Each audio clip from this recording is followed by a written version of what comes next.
You know her smile, you know her laugh. You've watched her tug on her ear at the end of every show for 11 glorious years. Carol Burnett became America's sweetheart, the queen of sketch comedy, a woman who could make you laugh until tears streamed down your face. But what if I told you that behind that infectious giggle and those unforgettable characters, there was someone Carol Burnett absolutely couldn't stand? Someone Hollywood worked overtime to keep hidden from the public eye? Today, we're pulling back the curtain on one of television's best-kept secrets. And trust me, by the end of this story, you'll never look at classic Hollywood the same way again. Carol Burnett didn't just stumble into stardom. She clawed her way up from poverty in a Depression-era apartment in Hollywood, raised by her grandmother while her parents struggled with alcoholism. That little girl who used to escape into movie theaters, watching the silver screen flicker with dreams she thought she'd never touch, became one of the most beloved entertainers in American history. The Carol Burnett Show ran for 11 seasons, won 25 Emmy Awards, and created moments of television magic that still resonate today. Mrs. Wiggins, the Gone with the Wind parody, Eunice and Mama. These weren't just sketches, they were cultural touchstones that defined an era. But success in Hollywood comes with a price, and for Carol, that price included dealing with people who wanted to control her, diminish her, or take credit for her genius. Throughout her decades in the spotlight, Carol maintained a reputation for being gracious, professional, and kind. She lifted up her cast members, she fought for creative control, she treated crew members with respect. So when whispers began circulating about someone Carol genuinely despised, someone she could barely stand to be in the same room with, Hollywood insiders took notice. This wasn't just a professional disagreement or a clash of egos.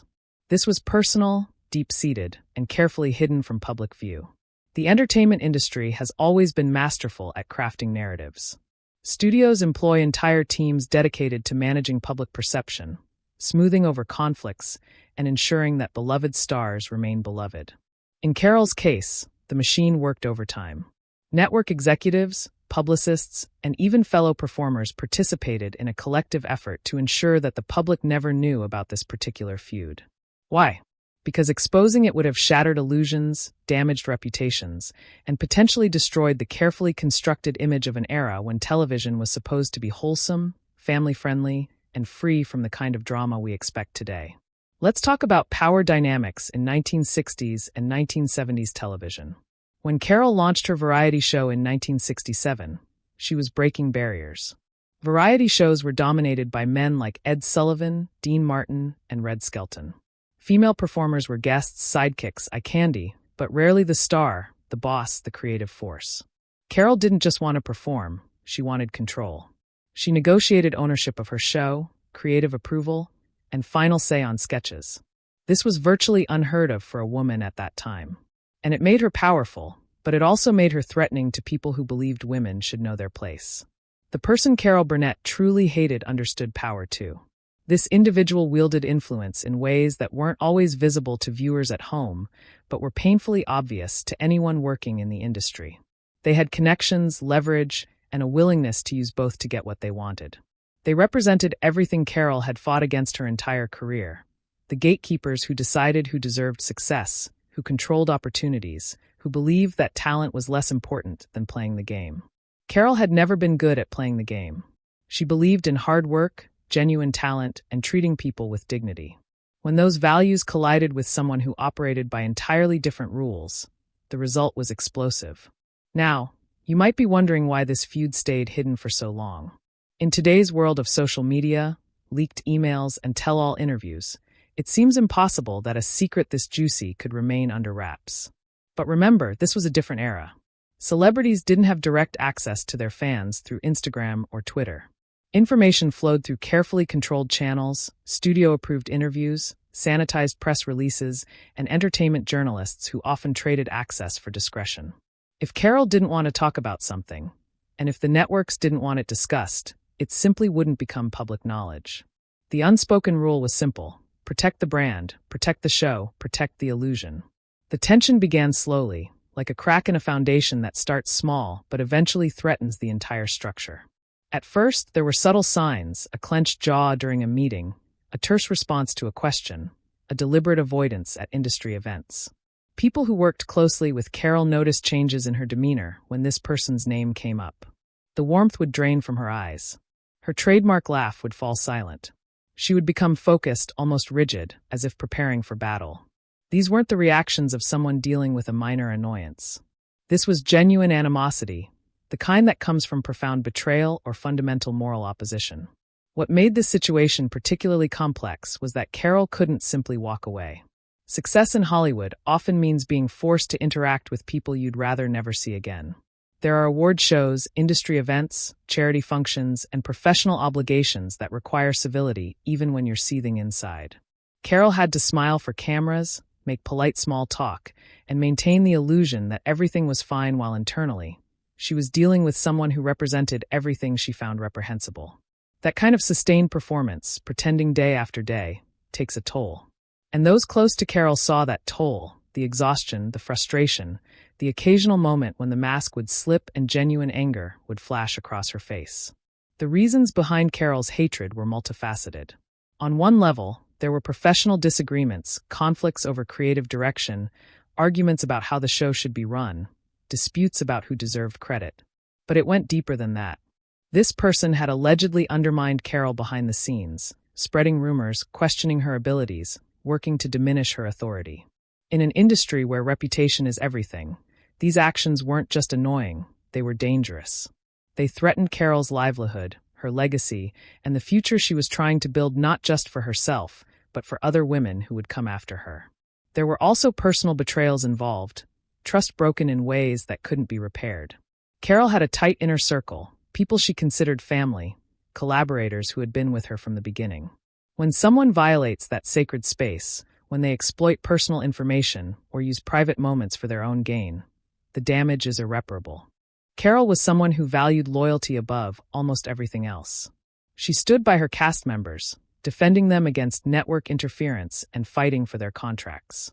She mentored young performers, giving them opportunities they wouldn't have gotten elsewhere. In return, she expected basic human decency. When someone demonstrated they couldn't provide even that, Carol was done with them, permanently and completely. The Hollywood machine that worked to hide this feud had multiple motivations. Networks were protecting their investment.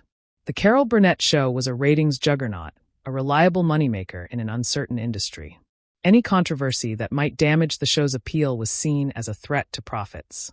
Publicists were protecting carefully cultivated images, not just Carol's, but potentially others involved in the situation.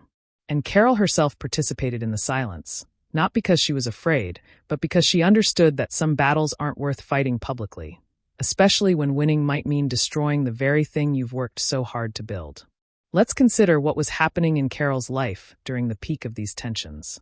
She was juggling enormous professional responsibilities, writing and performing in sketches every week, managing a large cast and crew, dealing with network executives, promoting the show, and maintaining her own mental and physical health.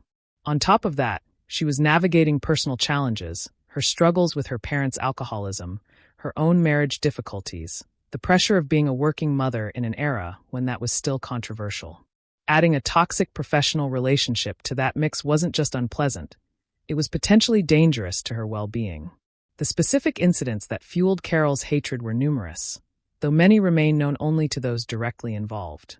There were reports of this person taking credit for ideas that weren't theirs, claiming responsibility for the show's success while minimizing Carol's contributions. There were alleged attempts to poach cast members, offering them opportunities elsewhere in ways that felt calculated to weaken Carol's ensemble. There were rumors of conversations with network executives, questioning whether Carol was really the right person to lead the show, suggesting that perhaps someone else, someone more malleable, might be better suited to the role. Each of these incidents alone might have been forgivable. Hollywood is full of ambitious people making power plays. But the cumulative effect, the sustained campaign to undermine Carol, was what transformed professional rivalry into personal hatred.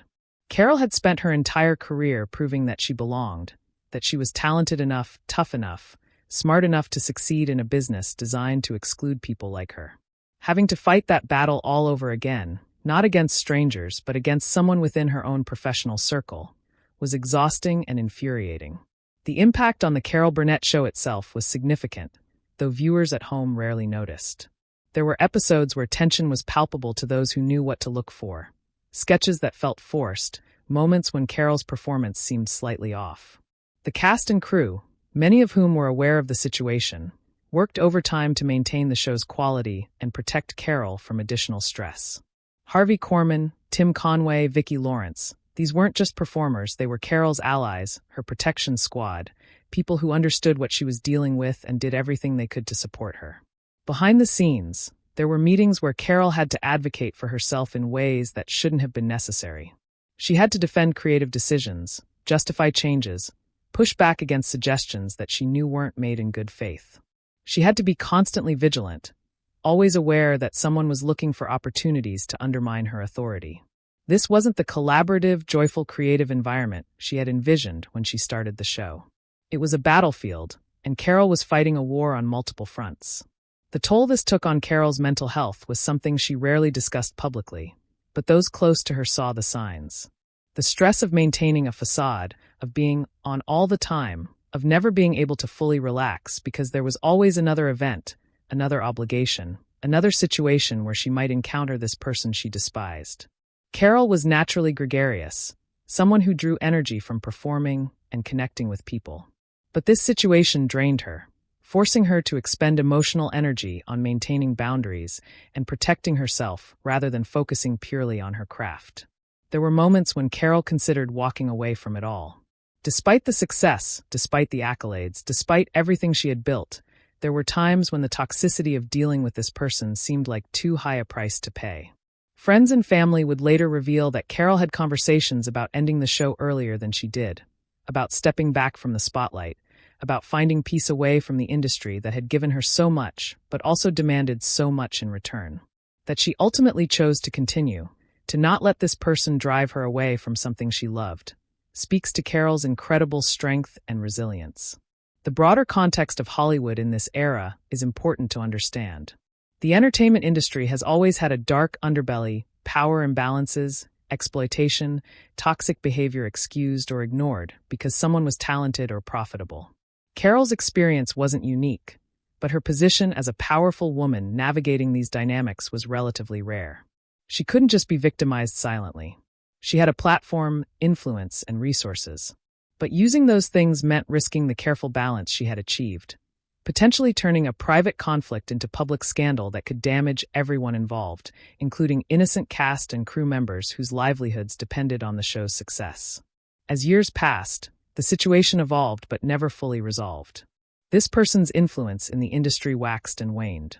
There were periods when Carol could mostly avoid interaction, and other times when professional obligations forced them together. Each encounter was carefully managed, with handlers and intermediaries working to minimize direct contact. At award shows, seating charts were strategic. At industry functions, schedules were coordinated to prevent overlap. The machinery required to keep these two people apart while maintaining public appearances of normalcy was elaborate and exhausting. Carol's friends in the industry rallied around her in ways both public and private. Certain performers made it clear through their own choices where their loyalties lay. There were subtle public shows of support, the way cast members spoke about Carol in interviews, the fierce protectiveness they displayed when anyone questioned her talent or leadership. These weren't just colleagues defending a boss. These were people who genuinely loved Carol and were appalled by what she was enduring. Their support provided crucial emotional scaffolding during the darkest moments of this ongoing conflict. The question of why Carol never went fully public with her feelings is complex. On one hand, she was protecting her legacy and her show. On another, she understood that public feuds rarely make anyone look good, regardless of who's in the right. There's also the reality that even decades ago, powerful women who spoke out against mistreatment often faced backlash. They were labeled difficult, bitter, unprofessional. Carol had seen what happened to women who made waves, how their careers suffered, how they were quietly excluded from opportunities. She had worked too hard to risk it all in a public battle, especially when she knew the industry might not have her back the way it should. Yet Carol found ways to express her feelings without explicit public statements. In interviews over the years, if you listen carefully, there are moments when she discusses what she values in people: loyalty, honesty, genuine talent, and it's clear she's defining these things in opposition to someone who embodies none of them. There are comments about the challenges of success, about people who try to tear others down, about the importance of surrounding yourself with good people. These weren't abstract observations. They were pointed, specific, born from painful personal experience. The person Carol hated also paid a price for this conflict, though perhaps not as publicly. Reputations in Hollywood are built not just on what the public knows, but on what industry insiders whisper about. When someone makes an enemy of Carol Burnett, when they're known for undermining one of the most beloved figures in entertainment, doors start closing. Opportunities dry up. Allies become scarce. The same machinery that protected this person early in their career can turn against them once they're no longer useful, or once they've crossed too many wrong people. Karma in Hollywood isn't always swift, but it's often inevitable. As Carol's career progressed beyond the Carol Burnett show, she continued to encounter this person occasionally in professional contexts. Each time, the old wounds were reopened. The anger never fully dissipated, though Carol became better at managing it, at maintaining her composure, at not letting this person have power over her emotions. She developed coping mechanisms, visualization techniques, mantras that helped her get through difficult moments.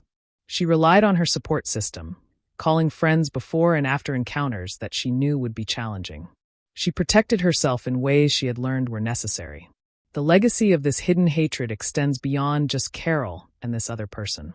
It represents a larger truth about Hollywood, that the shiny, glamorous surface often conceals rot underneath. The industry has always been skilled at hiding its ugliest aspects, the abuse, the exploitation, the toxic relationships that everyone knows about but no one discusses.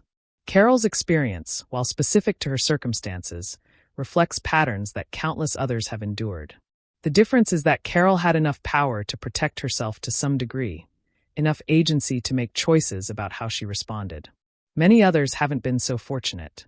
In recent years, as conversations about workplace toxicity, abuse of power, and holding people accountable have become more mainstream, Carol's story has taken on new resonance. What might have once been dismissed as just a personality conflict or professional rivalry can now be understood in broader context. We recognize patterns of behavior that undermine women in positions of authority. We understand the psychological impact of sustained hostile work environments. We see how institutions protect certain individuals at the expense of others. Carol's experience, hidden for so long, actually illuminates truths that are sadly universal. The impact this situation had on Carol's view of the entertainment industry cannot be overstated.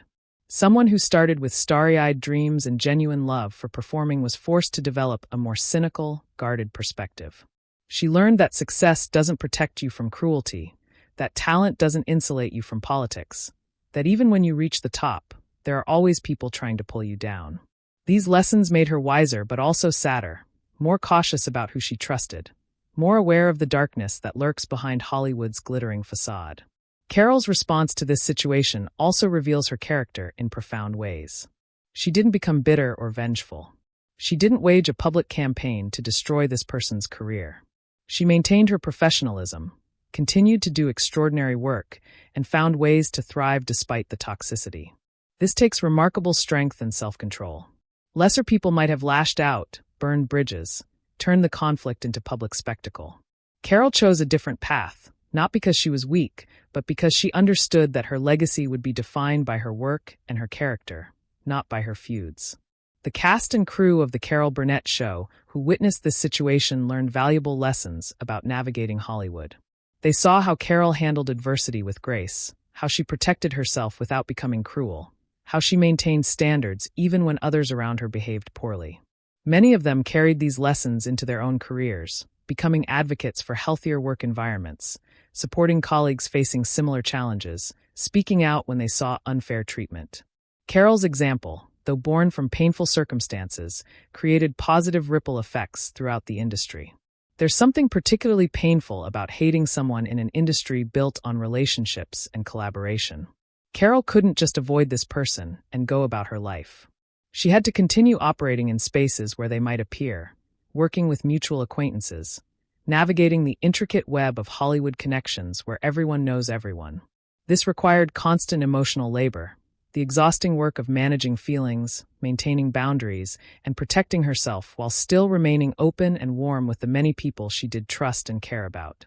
It's like trying to dance gracefully while carrying a heavy burden that only you can feel. The generational aspect of this story is also significant. Carol represented a generation of performers who believed in certain codes of conduct, certain standards of professionalism. When those codes were violated, it wasn't just annoying, it was offensive on a fundamental level. Younger generations might handle such conflicts differently, perhaps more openly, possibly with less concern for traditional notions of decorum. Carol's approach was shaped by her era, her upbringing, and her values. Understanding this context helps explain why the situation unfolded as it did and why it remained hidden for so long. As Carol entered her later years, the question of legacy became increasingly important. She thought carefully about how she would be remembered, what stories would be told about her career, what truths might emerge after she was no longer around to control the narrative. The existence of this hidden hatred complicated her legacy in interesting ways.